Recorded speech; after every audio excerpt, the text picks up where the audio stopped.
Tony Gloria economic is related to the assumption number 3. It says, a general recognition that economic transactions do not occur in a vacuum but are inserted into cultural system and web sociability. Tony Gloria is the president of Unitel Production Incorporation. He always believed that you first follow your dream, your vision, and then the money will follow. In 1992, Tony saw his first prototype software for filming through the program kept crashing on the computer. Tony put his money on the belief that digital software was the future and not just hardware that was being produced. Speech and drama because it was the only degree that offered courses in television and broadcasting. I wanted to do audiovisual work like motion, pictures, movie image.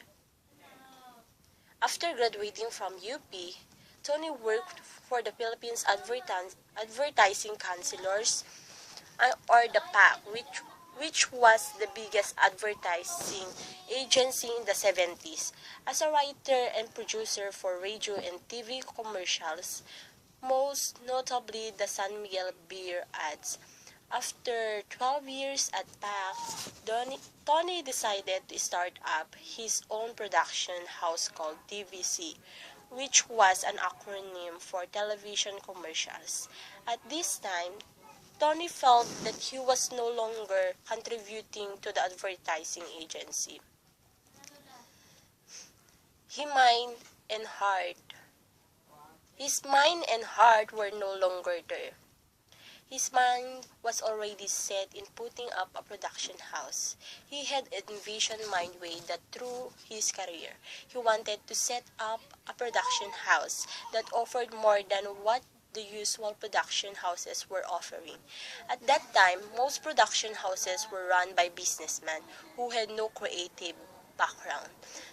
Tony saw the potential to become a production house that was run by people who had the experience of writing ads, presenting their ideas to clients, and producing the commercials. He felt that there were a lot of things not being covered by other production houses. He felt a production house was a place one could go to and learn something new from. It should not be a place where clients come in with their storyboards and say, "Shot this for me." He wanted agencies to have house that could solve their problems. Tony put money and the belief that digital software was the future and not just hardware that was being produced. Tony gambled paid off. The standard today in video technology is called Flame or Inferno, and Tony was the first in Southeast Asia region to get his hand on the technology.